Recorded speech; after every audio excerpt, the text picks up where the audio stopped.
सभी को सलाम, जय मसीह की। आज हम चर्चा करेंगे मलाकी की पुस्तक, उसका 3 अध्याय। मलाकी की पुस्तक, उसका 3 अध्याय। यह आपको पेज नंबर 1110 पे मिलेगा, बाइबल का पुराना करार। मलाकी की पुस्तक, उसका 3 अध्याय 6 से लेके और हम चर्चा करेंगे 15 तक। मलाकी की पुस्तक निकाल लीजिए, उसका 3 अध्याय और 6 से लेके 15 तक हम मनन करेंगे खुदावंद का कलाम। और यहाँ पर लिखा गया है दशमांश की चोरी, दशांश की चोरी। तो ये दशांश की चोरी पहले से होती हुई आई है। तो परमेश्वर इसे बिल्कुल भी पसंद नहीं करता है। दशांश की हम चोरियां करते हैं, इसलिए हमारे ऊपर विपत्तियां आती रहती है और हमें चाहिए जैसा हमें मिलता कुछ नहीं है। तो आइए सभी निकाल लीजिए मलाकी की पुस्तक, उसका 3 अध्याय दशांश की चोरी। और ये चोरी कोई अभी से होती हुई नहीं आ रही है, पहले से होती आ रही है, इसलिए आज हम विपदा में पड़े हुए हैं। तो आज से हमें इन चोरियों को करनी पड़ेगी बंद। क्या करनी पड़ेगी? इन चोरियों को हमें बंद करनी पड़ेगी। तो आइए हम उस कलाम की तरफ चलते हैं। खुदावंद का वचन क्या कहता है दशांश की चोरी के बारे में। तो आप निकाल लीजिए मलाकी की पुस्तक, उसका 3 अध्याय। यह आपको मिलेगा बाइबल का पुराना करार, पेज नंबर 1110 के ऊपर। तो आइए हम चलते हैं खुदा के कलाम की तरफ। आप भी चलिए और पढ़िए और समझिए। क्योंकि मैं यहोवा बदलता नहीं, इसी कारण हे याकूब की संतान तुम नष्ट नहीं हुए। मैं यहोवा कभी बदलता नहीं, क्योंकि मैं यहोवा बदलता नहीं, इसी कारण हे याकूब की संतान तुम नष्ट नहीं हुए। अपने पुरखों के दिनों से तुम लोग मेरी विधियों से हटते आए हो और उनका पालन नहीं करते। तुम मेरी ओर फिरो, तब मैं भी तुम्हारी ओर फिरूंगा और फिरूंगा। सेनाओं के यहोवा का यही वचन है। परंतु तुम पूछते हो हम किस बात में फिरे? क्या आप समझ में आया कुछ? मैं आपको फिर से पढ़ के सुनाता हूँ और आप भी पढ़िए कि खुदावंद हमसे कहना क्या चाहता है। यहाँ पर ऐसा लिखा है, क्यों 6 में लिखा है, क्योंकि मैं यहोवा बदलता नहीं। परमेश्वर कभी नहीं बदलता, जिसने हमें बनाया है। मैं यहोवा बदलता नहीं, इसी कारण हे याकूब की संतान तुम नष्ट नहीं हुए। हे याकूब की संतान तुम नष्ट नहीं हुए। अपने पुरखों के दिनों से तुम लोग मेरी विधियों से हटते आए हो और उनका पालन नहीं करते। तुम मेरी ओर फिरो, तब मैं भी तुम्हारी ओर फिरूंगा। अगर हम खुदा की तरफ फिरेंगे तो खुदा हमारे से दूर नहीं है। खुदा हमारे इर्द गिर्द ही है, वो कण कण में है। हमारे को खाली बिलीव करना है कि खुदा यहाँ पर है, खुदा वहीं पे होता है। तो साथ में ऐसा लिखा है, तब मैं भी तुम्हारी ओर फिरूंगा, सेनाओं के यहोवा की यही वचन है। परंतु तुम पूछते हो हम किस बात में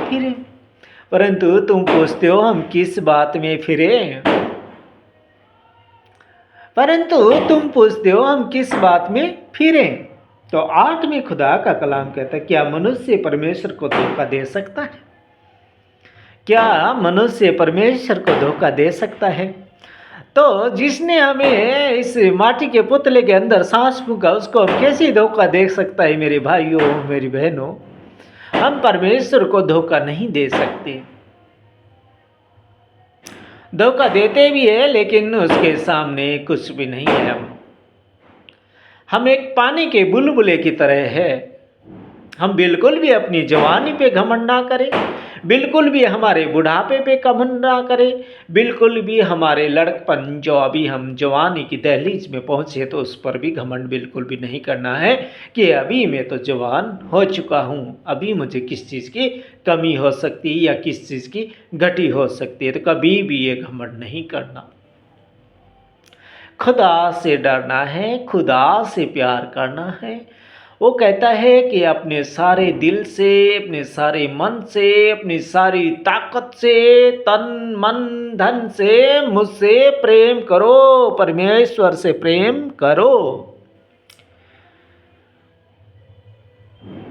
क्या मनुष्य परमेश्वर को धोखा दे सकता है? पर देखो, तुम मुझको धोखा देते हो तो भी पूछते हो हमने किस बात में तुझे लूटा है? दशमांश और उठाने की भेंटों में।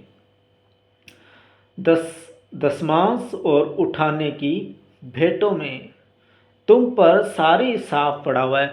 ये श्राप हमारे ऊपर पड़ा हुआ है और ये आज से नहीं पड़ा हुआ है, ये पुरखों के टाइम से हम लूटते हुए आ रहे हैं परमेश्वर को।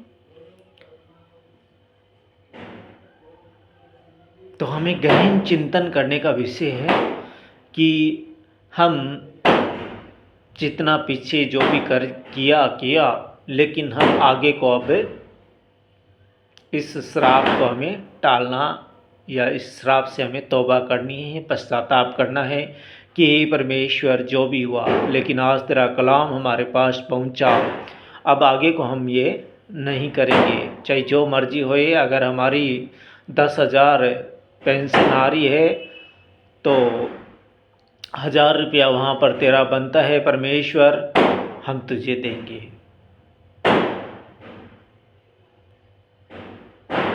तो परमेश्वर को अगर हम देंगे तो परमेश्वर का जो श्राप हमारे ऊपर पड़ा हुआ है वो उतरेगा धीरे धीरे और हमारे जीवनों में काम होते हुए दिखेंगे।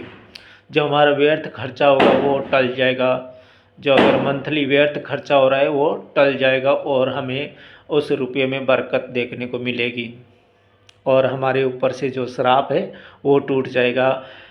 हमारे ऊपर से श्राप टूटेगा तो हमारे नाती पोतों के ऊपर से भी श्राप टूट जाएगा, क्योंकि पुरखों ने किया दशांश चोरी, उसका फल आज हमें नतीजा भोगने को मिल रहा है। लेकिन आगे को हम ऐसा नहीं करेंगे तो हमारे ऊपर से ये श्राप टूट जाएगा। तुम पर भारी श्राप पड़ा हो, भारी श्राप पड़ा हुआ है हम लोगों के ऊपर दशांश का। हम कभी भी ये ना सोचें कि ये पादरी लोग हैं जो हमसे मांगते हैं या उनको पैसों की ज़रूरत है, लेकिन नहीं, ऐसा नहीं है। वो हमारे ऊपर से इस श्राप को उतारना चाहते हैं, वो हमारे ऊपर से इस श्राप को उतारना चाहते हैं, क्योंकि अगर वो नहीं बताएंगे तो उन्हें लेखा देना पड़ेगा कि तुम लोगों ने क्यों नहीं बताया। उनको लेखा देना पड़ेगा, इसलिए वो हमें बताते हैं और हम कुछ उनका नतीजा कुछ दूसरा ही निकालते हैं कि ये इनको खाने के लिए चाहिए। नहीं, नहीं चाहिए इनको खाने के लिए। ये परमेश्वर कह रहा है अपने वचन के अंदर। मलाकी की पुस्तक उसका 3 अध्याय 6 से लेके 15 तक आप मनन कीजिए। हमारे ऊपर भारी श्राप पड़ा हुआ है, हम भारी भूल करके बैठे हुए हैं और ये श्राप आज से पड़ा हुआ नहीं है, पुरखों से पड़ा हुआ है। तो इस श्राप को तोड़िए मेरे भाइयों और मेरी बहनों। 9 में कुछ ऐसा, तुम पर भारी श्राप पड़ा हुआ है क्योंकि तुम मुझे लूटते हो, वरन सारी जाति ऐसा करती है। सारे 10 मास भंडार में ले आओ कि मेरे भवन में भोजन वस्तु, सारे दशांश भंडार में ले आओ कि मेरे भवन में भोजन वस्तु रहे। और सेनाओं का यहोवा यो कहता है कि ऐसा करके मुझे परखो कि मैं आकाश के झरोखे तुम्हारे लिए खोलकर तुम्हारे ऊपर अपरंपार आशीष की वर्षा करता हूं कि नहीं।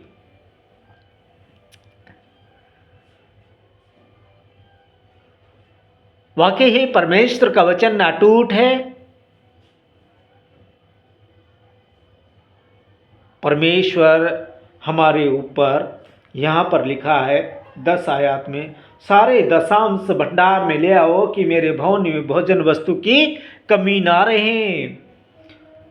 और सेनाओं का यहोवा ये कहता है कि ऐसा करके मुझे परखो, मैं आकाश की झरोखे तुम्हारे लिए खोलकर तुम्हारे ऊपर अपरंपार आशीष की वर्षा करता हूं कि नहीं। परखो, परख कर देखो यहोवा कैसा भला है। क्या ही धन्य है वह पुरुष जो उसकी शरण लेता है। मैं तुम्हारे लिए नाश करने वाले को ऐसा घुड़कूंगा कि वह तुम्हारी भूमि की उपज नष्ट न करेगा और तुम्हारे दाखलताओं के फल कच्चे न गिरेंगे। सेनाओं का यहोवा के ये वचन है। 11 आयत पढ़ लो आप, मलाकी की पुस्तक उसकी 3 अध्याय और 11 आयत ये कहती है, मैं तुम्हारे लिए नाश करने वाले को ऐसा घुड़कूंगा, जो हमारे को धोखा देता है, जो हमारे को घाटा डालता है, उसको ऐसा घुड़कूंगा कि वह तुम्हारी भूमि की उपज नष्ट न करेगा और तुम्हारी दाखलताओं के फल कच्चे न गिरेंगे। सेनाओं के यहोवा की ये वाणी है, ये वचन है। 12 कहती है कि तब सारी जातियां तुमको धन्य कहेगी, क्योंकि तुम्हारा देश मनोहर देश होगा। सेनाओं के यहोवा का ये वचन है। 12 आयत बहुत ही गहन चिंतन करने का विषय है। यहाँ पर मेरे दोस्तों खुशी की लहर जाग रही है। आप भी परख कर देखो। यहोवा कहता है कि परख कर देखो, मैं तुम्हारे लिए आकाश के झरोखे खोल देता हूँ कि नहीं खोल देता हूँ। तब सारी जातियां तुमको धन्य कहेगी, सारी जातियां भी हमें धन्य कहेगी। आज जातियां हमें तू मैं क्यों करती है, ये यहाँ पर है। ये यहाँ खोल के देखिए, इसको पवित्र बाइबल को खोल के देखिए कि सारी जातियां आज तू मैं क्यों कर रही है। ये कारण यहाँ पर है। हमें समझने की जरूरत है, हमें पढ़ने की जरूरत है, हमारे जीवन के अंदर लागू करने की जरूरत है।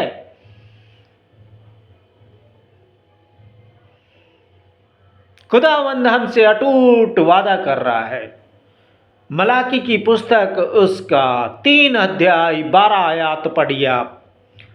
तब सारी जातियां तुमको धन्य कहेगी, क्योंकि तुम्हारा देश मनोहर देश होगा। सेनाओं के यहोवा का यही वचन है। हमें तो पता ही नहीं है कि हमें ये जातियां ये सब क्यों कह रही है, हमें बार बार क्यों अलग किस्से से देख रही है। ये 12 आयत कहती है, तब सारी जातियां तुमको धन्य कहेगी अगर हम दशांश की चोरी नहीं करेंगे तो, और हमारा देश मनोहर देश होगा।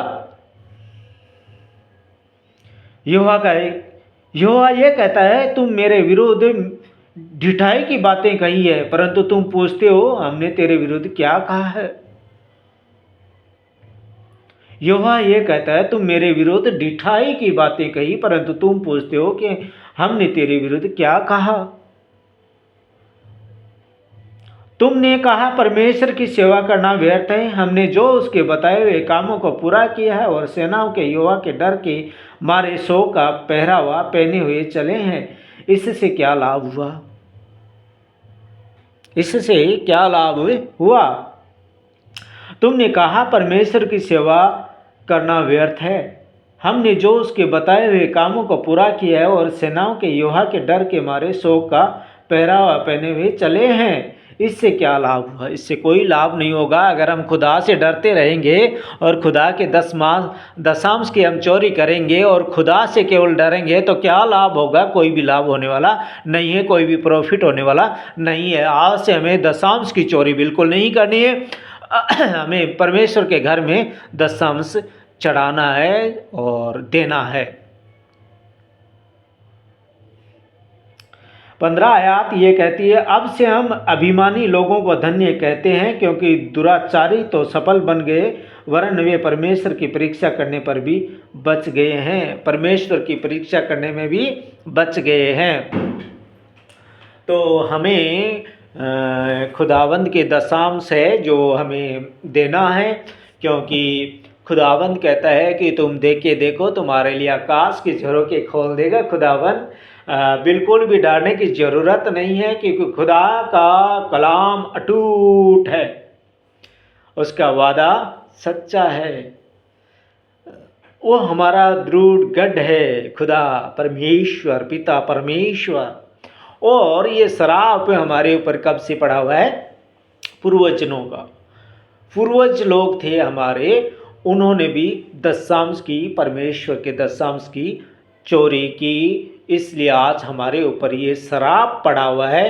तो आज से हम इस श्राप को तोड़ें और जो 10वां हिस्सा परमेश्वर का बनता है वो परमेश्वर के घर में जरूर लेके आए, ताकि उसके घर में भोजन वस्तु की कोई भी कमी ना हो। और परमेश्वर ऐसा कहता है कि तुम देखे देखो कि तुम्हारे लिए आकाश के झरोखे जो मैं खोल दूंगा, आकाश के झरोखे खोल दूंगा, अपरंपार आशीष में तुम्हें देऊंगा। और सारी जातियां तुम्हें धन्य कहेगी, सारी जातियां हमें धन्य कहेगी, और हमारा देश मनोहर हो जाएगा, मनोहर देश कहलाएगा हमारा।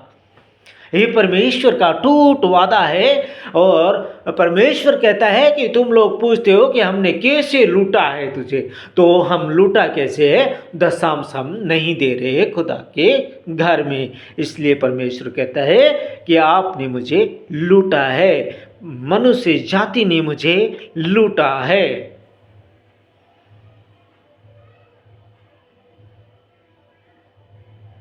तो हमें खुदा के वचनों की तरफ ध्यान देना है। खुदाबंद हमसे अटूट वादे करता है, परमेश्वर के घर में लाना है। अगर हम परमेश्वर के घर में जितना देंगे तो परमेश्वर का घर तरक्की पे जाएगा, हमारे लिए आकाश के झरोखे खुलेंगे, और जो शराब है वो धीरे धीरे टूट जाएगा। आने वाली हमारी पीढ़ी के ऊपर कोई शराब नहीं रहेगा। अगर हम आज से ये काम करते हैं तो, अगर हम भी जैसे हमारे पूर्वज किया अगर वैसे ही हम कर गए तो हमारे जो नाती पोते हैं उनके ऊपर शराब वैसा का वैसा रहेगा। तो अब फैसला आपके हाथ में है कि आपको क्या करना है। तो आज हमने अध्ययन किया दशांश के बारे में, आपको कैसा लगा? खुदावंद कह रहा है कि दशांश से मेरे घर के अंदर लाओ कि कोई भोजन वस्तु की घटी ना हो। परमेश्वर के घर में अगर हम दशांश चढ़ाएंगे तो हमारे लिए आकाश के झरोखे भी खोल देगा, और परमेश्वर के घर में कोई भी भोजन वस्तु की कमी नहीं होगी, और सारी जातियां हमें धन्य कहेगी। आज हम सोचते हैं कि हमें सारी जातियां क्यों ऐसी नज़रों से देखती है, तो यह हमारे ऊपर एक परमेश्वर का भारी श्राप पड़ा हुआ है, जिसकी वजह से हमें सारी जातियां दरकिनार करती है। अगर ये श्राप हमारे अंदर से टूट जाएगा और हम दशांश चढ़ाएंगे तो ये शराब हमारे ऊपर नहीं रहेगा, और सारी जातियां हमें धन्य कहेगी, और हमारा देश मनोहर देश कहलाएगा। तो खुदावंद ने आज दशांश के बारे में आपसे बातें की। परमेश्वर ने मलाकी की पुस्तक उसका 3 अध्याय और उसकी 6 आयत से लेके 15 आयत तक हमने मनन किया। खुदावंद परमेश्वर हर विषय पे चर्चा करना चाहता है, क्योंकि पादरी साहब कहते हैं कि बाइबल से आपको कॉल आ रही है। तो हमारे को कॉल आ रही है, और कॉल में ये कहा गया है कि पूर्वजों से हमारे ऊपर श्राप पड़ा हुआ है, क्योंकि पूर्वज भी दशांश खुदावंद को दिया नहीं है, जिसका श्राप इस जाति के ऊपर पड़ा हुआ है। और हम कहते हैं कि हे परमेश्वर, हमने तुझे कैसे लूटा है? तो ऐसे लूटा है हमने परमेश्वर को। तो परमेश्वर हमारे इर्द गिर्द ही होता है। परमेश्वर हमारी मनों की भावनाओं विचारों को चाहता है, क्योंकि इब्रानियों 4:12 क्या कहते हैं? निकालिए इब्रानियों 4:12। तो हमने निकाल लिया है अभी इब्रानियों 4:12। इब्रानियों 4:12 नया करार बाइबल का 306 नंबर पेज पे आपको ये मिल जाएगा। इब्रानियों 4:12, इब्रानियों 4:12 कहती है, क्योंकि परमेश्वर का वचन जीवित और प्रबल और हर एक दुधारी तलवार से भी बहुत चोखा है और प्राण और आत्मा को और गांठ गांठ और गुंदे गुंदे को अलग करके आर पार छेदता है और मन की भावना और विचारों को जांचता है। तो परमेश्वर हमारी मन की भावना और विचारों को जांचता है। इसमें हम बिल्कुल भी अंदर में ये ना करें कि परमेश्वर को क्या पता है, नहीं।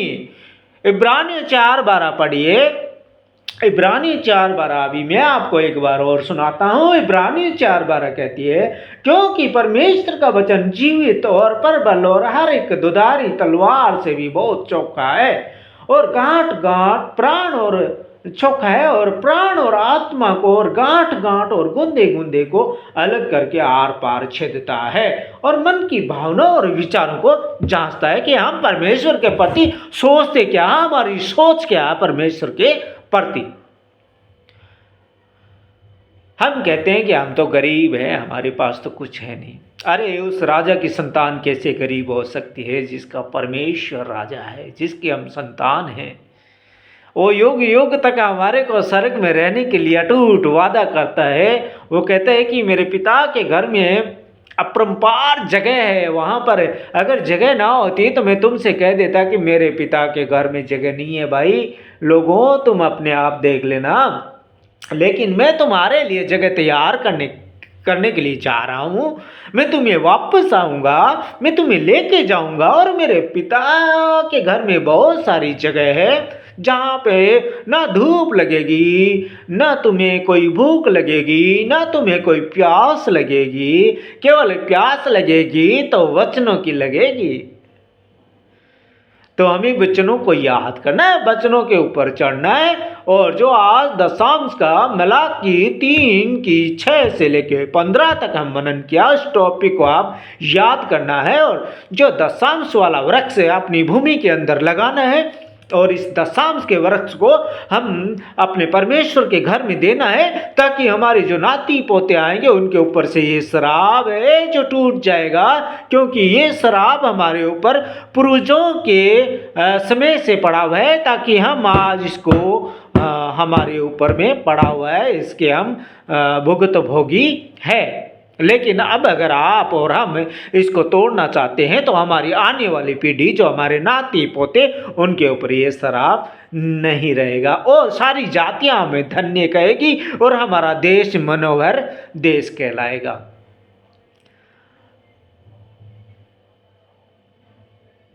तो सभी चाहते हैं कि सारी जातियां हमें धन्य कहें, मसीह के लोगों को धन्य कहें, सभी चाहते हैं आप।